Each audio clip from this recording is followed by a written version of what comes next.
Olá pessoal, como vocês estão? Eu espero que todos estejam muito bem.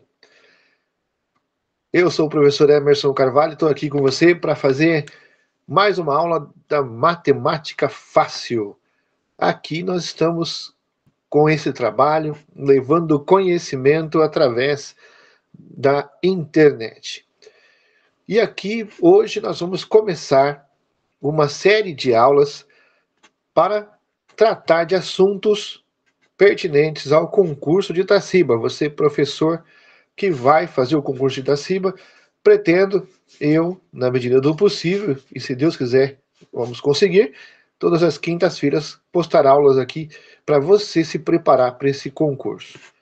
Então nós vamos aí, o edital de Itaciba, ele pede o seguinte em relação à matemática: conjuntos, representação e operações, funções, conceitos e aplicações, geometria, conceito, propriedades e operação, gráfico, gráficos e tabelas, execução e interpretação, medidas, conceito e operações, múltiplos e divisores, conceitos e operação, números irracionais, técnicas operatórias, números naturais, operações e problemas com números naturais e suas propriedades, números racionais absolutos, razões e proporções, grandezas proporcionais, porcentagem e juros simples, regra de três simples e composta, e sistema de equação de primeiro e segundo grau.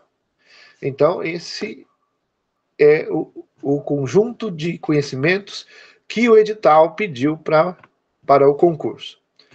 E aí nós precisamos estudar todos, porque nós não sabemos qual vai cair. Claro que não vai cair todos, mas nós precisamos estudá-los porque nós não temos a certeza de qual será.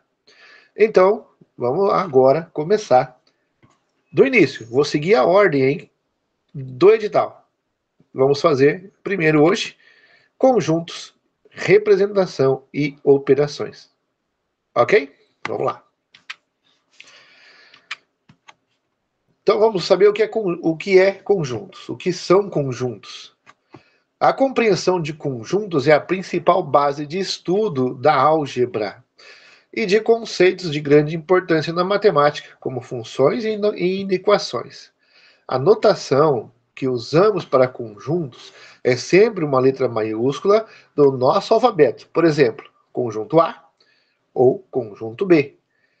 Em se tratando da representação dos conjuntos, ela pode ser feita pelo diagrama de Venn, pela simples descrição das características dos seus elementos, pela enumeração dos elementos ou pela descrição das suas propriedades. Então, e a parte teórica para você entender o que nós estamos fazendo. Então, ao trabalhar aqui com os nossos problemas, nós vamos ver algumas situações que exigem a realização de operações de conjunto. E as operações são a união, a interseção e a diferença. Tudo isso nós vamos ver aqui nesta aula. Primeiro a gente vai fazer aqui uma breve olhada sobre a notação, como a gente escreve os conjuntos, a notação e representação, olha só. Para a representação do conjunto, a gente utiliza sempre uma letra maiúscula. Então aqui eu tenho P, os elementos são separados, são colocados entre chaves, aqui ó, sempre a letra maiúscula. Aqui nós estamos entre as chaves. O conjunto é sempre escrito dessa maneira, tá bom, pessoal? Então, letra maiúscula e os elementos entre as chaves. E está falando aqui que os elementos são separados por vírgula, lá, vírgula. Beleza. Então, aqui nós já sabemos como escreve. Letra maiúscula é o nome do conjunto. Os elementos ficam entre as chaves e os elementos dentro das chaves separados por vírgula. Essa é a maneira de escrever.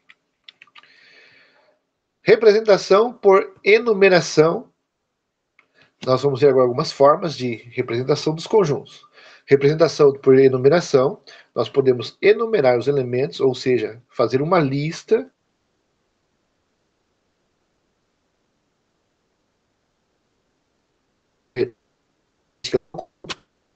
seja X um conjunto, temos que X é um número positivo múltiplo de 5. Y é um conjunto dos meses do ano. Então, nós estamos aqui vendo exemplos. Nós podemos descrevê-los assim, com essas características.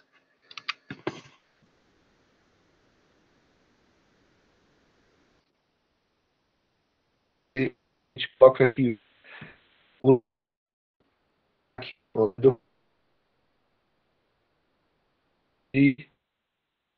um diagrama. Aqui eu estou usando o círculo, mas pode ser um quadrado, pode ser um losango, pode ser um retângulo, não tem problema. O mais usual é o círculo, porque fica mais fácil para a gente ver quando a gente vai juntar mais de um conjunto, tá bom? Vamos lá, ó. O exemplo aqui, ó. O a gente deu, tá vendo? Escreveu, ó, letra maiúscula, entre chaves e os elementos separados entre vírgulas. Nós fizemos a notação e depois colocamos essa notação. Certo, pessoal? Aqui um lembrete muito importante. Os elementos de um conjunto em relação de pertinência, eles são dados da seguinte maneira. Dado um elemento qualquer, podemos dizer que o elemento pertence ao conjunto ou não pertence a esse conjunto. Para representar essa relação de pertinência, a gente usa esses símbolos, que é aqui o símbolo de pertence, e esse com um traço cortando, não pertence. Isso aqui é legal, né? Então, nós podemos dizer que o conjunto de números pares, vamos dizer que P é o conjunto de números pares. Podemos dizer que 7, ao símbolo cortadinho, não pertence aos pares. E que 12 pertence ao conjunto dos pares. Viu? É importante saber isso aí, tá? Daqui a pouco a gente vai ver mais. Vamos ver aqui sobre a igualdade de conjuntos. Olha só a igualdade de conjuntos. Nós temos aqui que os conjuntos diferentes e nós podemos fazer comparações entre eles. Ó. Conjunto A 0, 1, 3, 4 e 8 e o conjunto B 8, 4, 3, 1 e 0. Nós podemos dizer que os dois conjuntos são iguais ou não verificando cada um de seus elementos.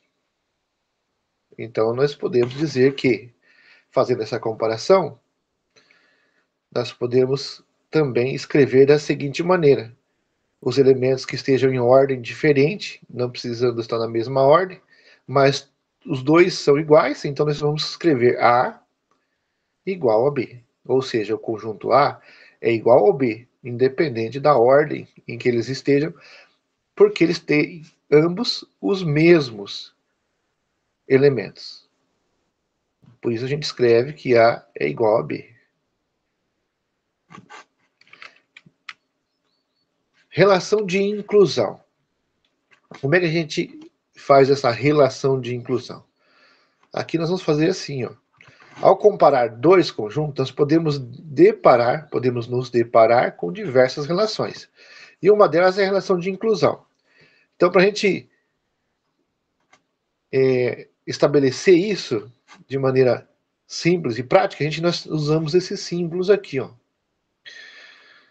Esse, que é o contém, olha só como legal, ó. O símbolo que está virado, aberto, para um dos grupos, é aquele que contém o outro grupo. E o símbolo que está aberto para o lado do grupo que está contido, ou não contém, não está contido. Vou falar mais um exemplo aqui. Ó. Olha lá, esse lado aberto vai sempre ficar virado para o lado do conjunto maior. Então eu vou fazer um exemplo rápido aqui. Ó.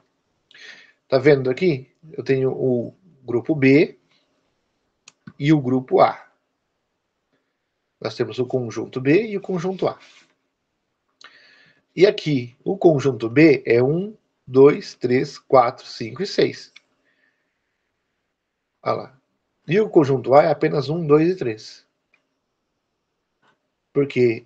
Porque A está contido em B. Olha lá. A está contido em B. Então, como B é um número maior, essa parte aberta do símbolo é virada para o maior. É virado para o B, porque o B é maior. E aí, se eu viro ao contrário, então eu tenho que também trocar a letra. Ó. B contém A. Então, quando está virado para frente, vamos dizer assim, a parte aberta está contido. Quando virado para a parte para o lado esquerdo aqui, contém. Lado direito, contido. Lado esquerdo, contém. E se for riscado, é o não. Não contido, não contém. Não está contido, não contém. Certo aí, pessoal? Qualquer dúvida, qualquer coisa, mandem aí. Eu vou deixar na descrição o meu e-mail e também o meu WhatsApp. Você pode mandar questionamento perguntando o que você quiser, tá bom? Olha só que legal. Subconjuntos. Quando acontece uma relação de inclusão, ou seja, o conjunto A está contido no conjunto B, podemos dizer que A é subconjunto de B. O subconjunto continua sendo um conjunto, só que é um conjunto que pode ter vários subconjuntos, construídos a partir de elementos pertencentes a ele. Vamos lá.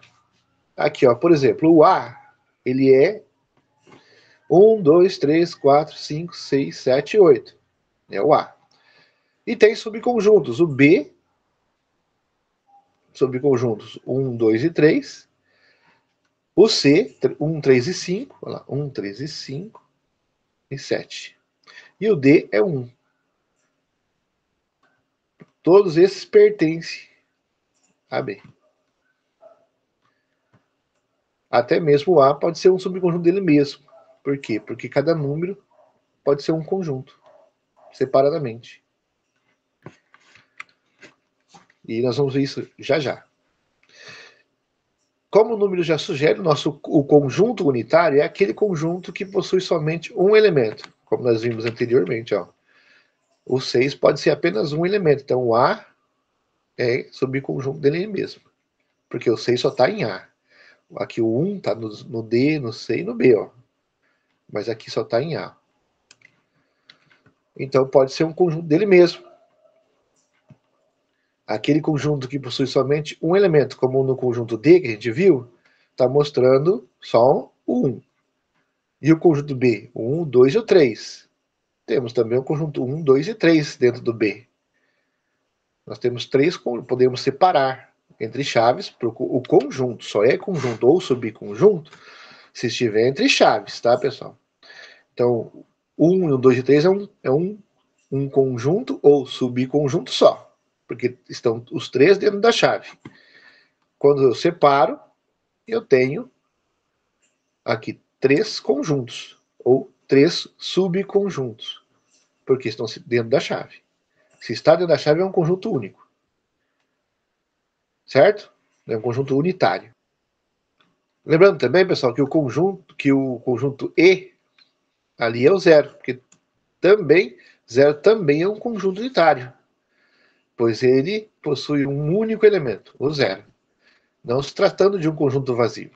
Conjunto vazio a gente vai falar agora. Ó. Conjunto vazio a gente representa da seguinte forma. Como o nome já sugere, o conjunto vazio não possui nenhum elemento. Então ele sugere assim, ó, sem nada dentro, ou apenas pelo símbolo, esse círculo cortado. Tá certo, pessoal? Esse é o símbolo do vazio, do conjunto vazio. Vamos conhecer as partes? Vamos lá. Então nós temos a parte aqui, ó. Então, quais partes nós temos? Como conhecemos como conjunto das partes todos os subconjuntos possíveis de um determinado conjunto. Vamos supor aqui A, 1, 2, 3 e 4. Entre as chaves, então ele é o conjunto A.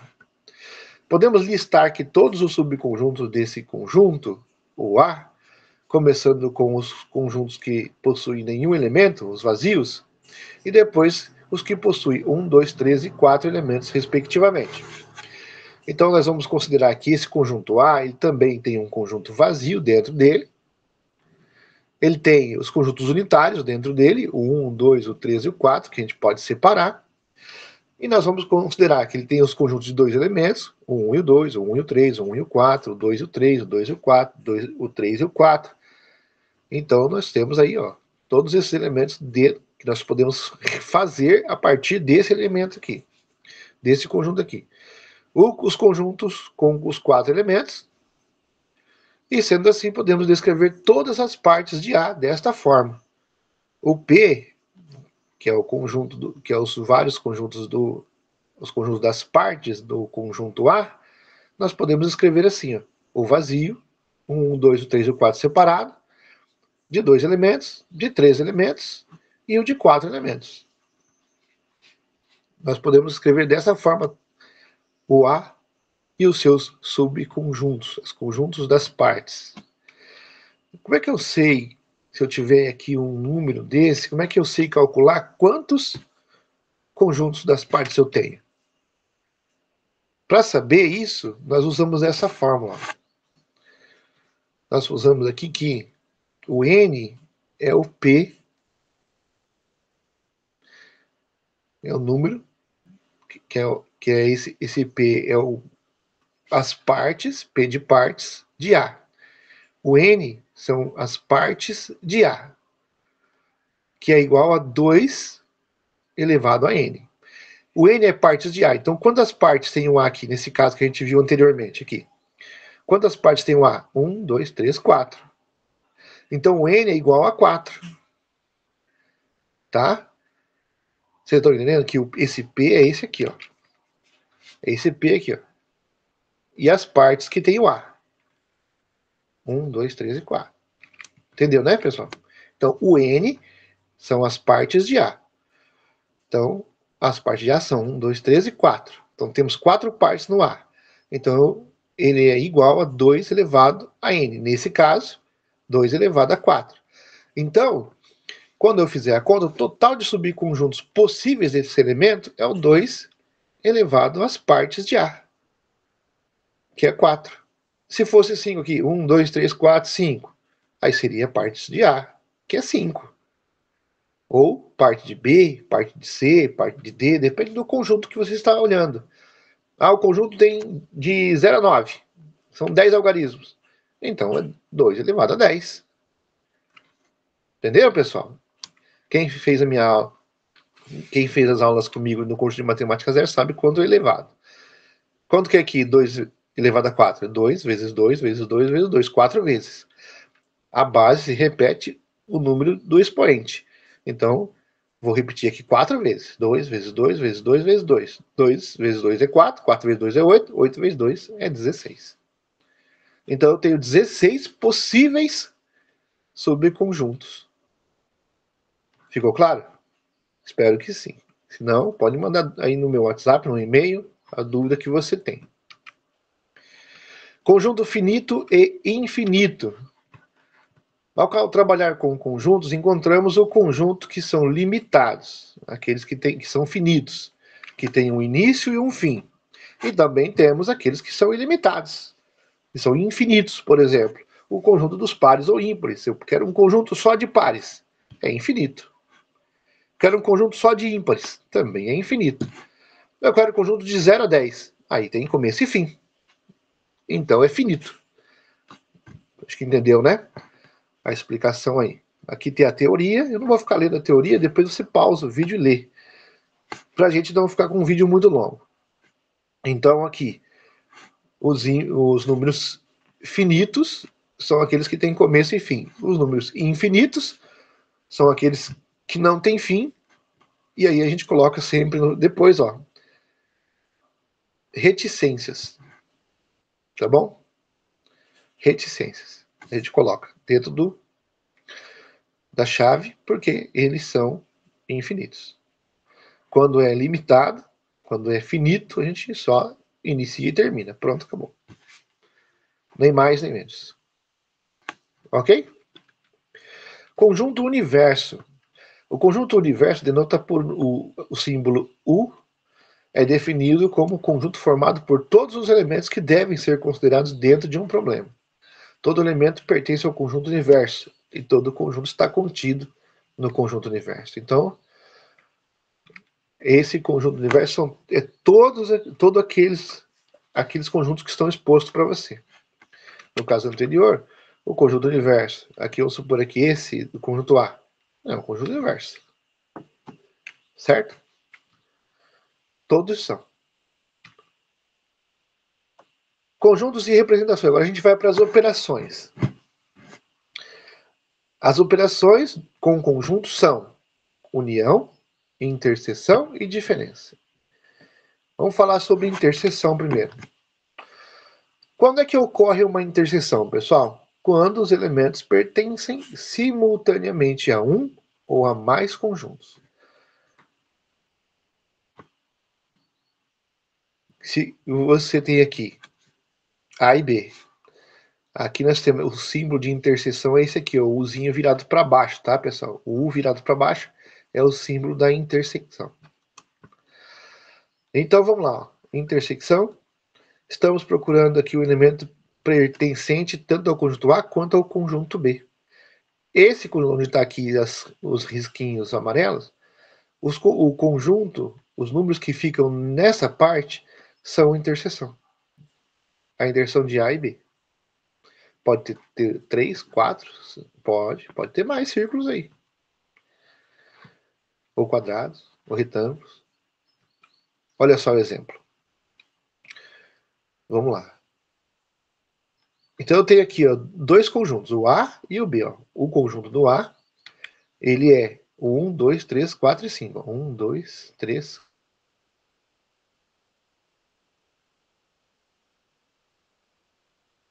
É o 4, 5, 6, 7, 8 e 9. Percebe? Então são aqui dois conjuntos diferentes. E na hora que a gente coloca aqui juntos, há uma intersecção. Na hora que a gente junta os dois, há uma intersecção, porque tem números iguais em ambos os grupos. Esses números iguais em ambos os grupos são a intersecção. O A, interseção de B, então, fica o 4, o 5 e o 6. Essa é a intersecção. Beleza? Fácil, né? Aqui a matemática é fácil. Quando a gente separa esses conjuntos, aqui era para ter a chave aqui, pessoal. Fico faltando aqui, mas tem a chave aqui. Ó. Pode ficar aberto não. Então, quando nós separamos esses grupos, aí nós colocamos aqui que os conjuntos são disjuntos. Conjuntos disjuntos. Não possuem nenhum elemento em comum. Ó, não tem nenhum elemento em comum. Aqui, 1, 2, 3, 4. Aqui, 5, 6, 7, 8, 9. Então, não tem nenhum número que está no A e que está no B. E aí a gente representa por esse símbolo aqui. Ó. A interseção de B não existe. Beleza, pessoal? Vamos lá. Diferença entre conjuntos. O que são diferença entre os conjuntos? Quando eu vou calcular a diferença entre os dois conjuntos, eu vou procurar os elementos que pertencem somente a um dos dois conjuntos. Por exemplo, aqui o A e o B, eu tenho como resposta um conjunto composto por elementos pertencentes ao A e não pertencente ao B. Quais são? Vou separar aqui, ó. Eu tenho aqui a interseção, o 4, 5 e o 6. E agora eu vou procurar o quê? Qual está só em A e não em B? 1, 2 e 3. Qual está só em B e não está em A? O 7, o 8, o 9. Então, diferença entre conjuntos. Qual é a diferença entre conjuntos? É um subtraindo o outro. Então, eu tenho aqui esses conjuntos que, subtraindo os números que estão iguais nos dois conjuntos, lá, 4, 5 e 6 estão nos dois conjuntos. Então, eu tenho A, menos B e tenho B menos A. Por quê? Porque esses três números que fazem parte do conjunto de B também estão em A. Então eu vou subtraí-los para ter aqui o meu resultado. Qual é a diferença de B para A? É o 7, o 8 e o 9. Beleza, pessoal? Vamos lá. Qualquer dúvida, mande aí para a gente. União. A união de dois ou mais conjuntos é a junção dos seus termos. Caso haja elementos que se repitam nos dois conjuntos, eles são escritos uma única vez. Por exemplo, eu dei aqui 1, 2, 3, 4 e 5 que pertence a A. E tenho 4, 5, 6, 7, 10 e 14 que pertence a B. Só que eu não vou escrever duas vezes o A e duas vezes o 4, duas vezes o 5, porque o 5 pertence aos dois. Então, A unido a B, se eu for somar os dois, eu tenho 1, 2, 3, 4, 5, 6, 7, 10 e 14. Não vou repetir isso daqui. Mesmo que aqui esteja 4, 5 e aqui esteja 4, 5. Eles são apenas contados uma vez. Os números que se repetem num grupo e no outro, contados uma vez só. Certo, pessoal? Essa é a união. Rápido e fácil. Matemática aqui. Mais uma vez, então aqui eu tenho aqui elementos que de um conjunto em relação à sua pertinência, os que pertencem e os que não pertencem. Por que você está repetindo isso, professor? Porque agora eu vou dizer a você, porque você pode encontrar uma pergunta, uma questão de concurso assim. Então aqui, ó, eu tenho o conjunto anterior que a gente estava vendo, vou pegar ele de novo aqui para você entender essa questão de pertinência. Como é que eu posso escrever aqui com relação à pertinência? O que é pertinência? O que pertence a algum grupo ou a ambos. Então eu vou escrever aqui, ó. Neste caso, eu posso dizer o seguinte, que 1, 2, 3, 4 e 5 pertence a A. E que 4, 5, 6, 7, 10, 14 pertence a B lá. Tá vendo? Pertence? Tá sem o risquinho. Posso dizer também, olhando para esse diagrama, que o 6, o 7, o 10 e o 14 não pertencem a A. E o 1, 2 e o 3 não pertencem a B. Por quê? Porque o 7, o 6, o 7, o 10 e o 14 pertencem apenas a B. Então ele não pertence a A. O 1, 2 e o 3 pertence apenas a A e não pertence a B. Viu aí? Eu posso descrever esse diagrama dessas formas. Também eu posso descrever esse diagrama da seguinte forma. Eu posso dizer que 4 e 5 pertencem à intersecção de A e B e que 1, 2, 3, 6, 7, 10 e 14 não pertencem à intersecção de A e B. Olha só. Tá vendo? Essas são as maneiras que eu posso escrever em relação à pertinência. São as maneiras que eu posso escrever esse diagrama. De repente caiu uma questão assim, você vai ler. Pode ter lá, opção A, 1, 2, 3 pertence a B. Tá errado. Opção B, 7, 6, 14 e 5 pertence a A. Não, só o 5 pertence a A. Então, a gente precisa conhecer isso para que a gente não seja pego de surpresa na hora do concurso. Tá bom, pessoal? Qualquer dúvida, assiste de novo o vídeo. E qualquer dúvida, persistindo a dúvida, mande pra gente. Vamos lá. Vamos resolver algumas questões? Ó, PUC Rio 2009. Questão legal aqui, ó.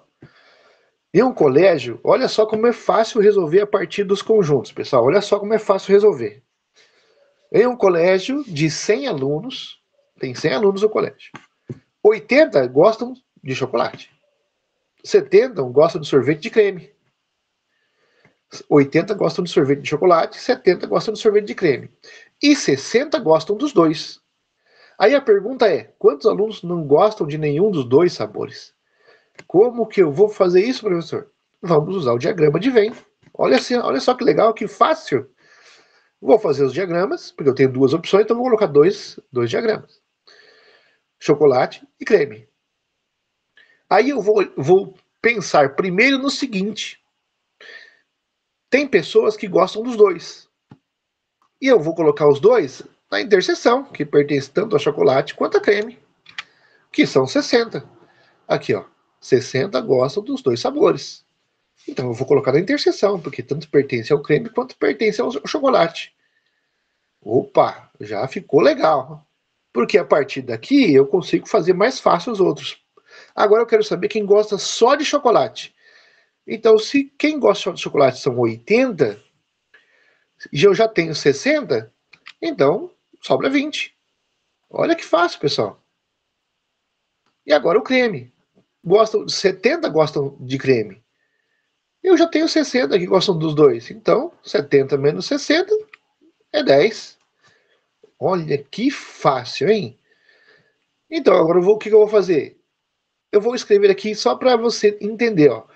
Os alunos que gostam de chocolate e creme, e os dois, só de creme, só de chocolate ou dos dois, eles somam 90 alunos. Então, quantos alunos não gostam de nenhum dos dois sabores? Se eu tenho 100 alunos na escola, eu vou fazer simplesmente 100 menos 90.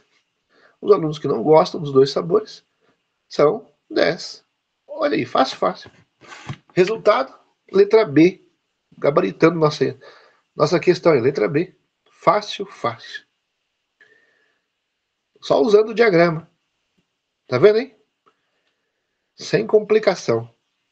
Mais uma pra gente treinar aqui, ó. Olha, PUC. Só faculdade fera, hein, pessoal? Só faculdade fera. Numa pesquisa de mercado, verificou-se que 15 pessoas, olha só, 15 pessoas, utilizam pelo menos um dos dois produtos, ou A ou B. Sabendo que 10 pessoas não usam o produto B e 2 não usam o produto A, qual é o número de pessoas que utilizam os dois? Olha como fica fácil usando o diagrama de Venn. Olha, tem aqui o A e o B. Os produtos da pesquisa, A e B. E aí a pesquisa diz o seguinte, dos 15 que foram entrevistados, 10 não usam B. Se eles não usam B, então ele pertence aonde? Pertence só a A. Ele não usa B, então ele pertence só ao A. E aí eles também disseram que 2 não usam o produto A. Se não usam o produto A, então eles pertencem apenas a B. Simples assim. Olha, como é fácil resolver. Então, qual o número das pessoas que usam os dois produtos? É só somar aqui, ó. Qual que vai estar na intersecção? 10 mais 2, 12. Foram entrevistados 15. Então, faltam 3. 3 pessoas, essa é a resposta aqui. Letra C. Pode marcar que é gabarito. Olha só que fácil.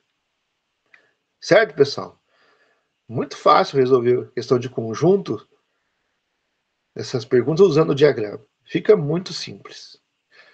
E agora? Mais uma, para acabar aqui. Para encerrar nossa aula, senão fica muito cansativo. Sabendo que A é 0, 1, 2, 3, 4, 5 e 6. Olha só. O B, conjunto B, é 6, 7, 8 e 9. O conjunto C é 2, 4, 6, 8 e 10. Quais são os elementos do conjunto A, interseção B, unido a C? Ou seja, a interseção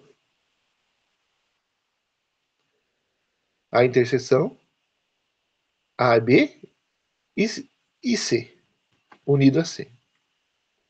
Vamos ver? Vamos lá. Então eu tenho 3 grupos. Olha, eu já coloquei os 3 grupos aqui. A, B e C. Então eu vou preencher o grupo A para a gente ficar mais fácil. Então o grupo A lá, o 0, 1, 2, 3, 4, 5 e 6. Opa! Esse é o grupo A. Mas eu tô vendo aqui, eu tô reparando aqui, professor, que olha, o 6 também faz parte do B. Mas também faz parte do C. Então, qual local que está aqui que eu pego os 3 grupos? Neste local aqui, ó. Então eu vou colocar o 6. Ele pertence a A, B e a C. Olha que legal, hein? Mas estou vendo aqui também, professor, que o 2 e o 4, que estão aqui no grupo A, também pertencem a C, mas ele não pertence a B. Então eu vou colocar aqui, ó, só onde tem o A e o C. 2 e 4. Opa, ficou bem legal já, hein? Vamos completar o B agora? Ó, 6, já tenho, dentro do B. Então falta o 7, o 8 e o 9.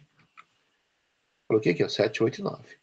Pera aí, professor, mas eu estou reparando aqui que o 8 também pertence ao C. Então vamos colocar. E o 4 e o 7 e o 9 ficam só aqui, ó. Porque não pertence nem a A e nem a C. Então pertence só a B, ó. Ficou só dentro do círculo azul. E agora eu vou completar o C. O C eu tenho 2, o 4, o 6, o 8 e o 10. Olha que fácil, né, pessoal? Então, eu vou responder agora as questões. Vamos, olha só as questões.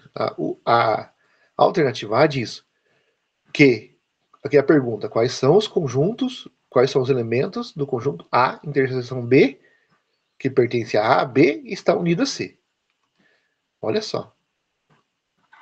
Os mesmos conjuntos de A? Não, porque A tem 0, 1, 3 e 5, que não pertence nem a C e nem a interseção com B. Os mesmos conjuntos de B? Não, porque tem números que só pertencem a B, nem interseção, não estão em interseção com a B. O 6. Opa, o 6 sim, olha lá. Ó. O 6 está em interseção AB, olha lá. AB e também está unido a C. Até agora, essa é a resposta. Vamos ver se os outros? 1, 2, 3, 4, 5, 6. Não, porque o 1, 3, o 5 já havia aqui. O 7, o 9 também já havia aqui. Que estão separados, não então estão em interseção. E os mesmos conjuntos de C? Também não, porque aqui conjunto de C, 2, 4, 8, 10 não fazem interseção com AB. Então, o único que faz interseção AB e está unido a C é o 6. Nossa resposta, letra C, fechou o pacote. Finalizou nossa aula. Pessoal, espero que você tenha entendido, que você tenha gostado, que você se aproprie desse conhecimento para fazer uma ótima prova em Taciba, tá bom? Deus abençoe você, Deus abençoe a todos. E que, se persistir a dúvida, manda pra gente. Esses vídeos são gratuitos, não estou cobrando nada por essas aulas, mas eu te peço uma gentileza.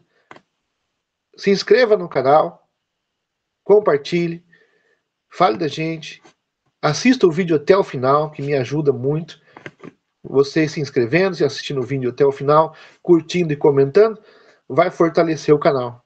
E isso me ajuda bastante. Não te custa nada, não vai te trazer nenhum prejuízo, você não precisa ter nenhum investimento, não precisa gastar nada, não vai te atrapalhar e vai me ajudar bastante. Tá bom? Um grande abraço, até a próxima aula. Tchau, tchau. Você assistiu mais uma aula do canal Matemática Fácil, com o professor Emerson Carvalho. Se inscreva no canal, curta o vídeo, clique no sininho para receber notificação de novos vídeos e compartilhe para quem você quiser.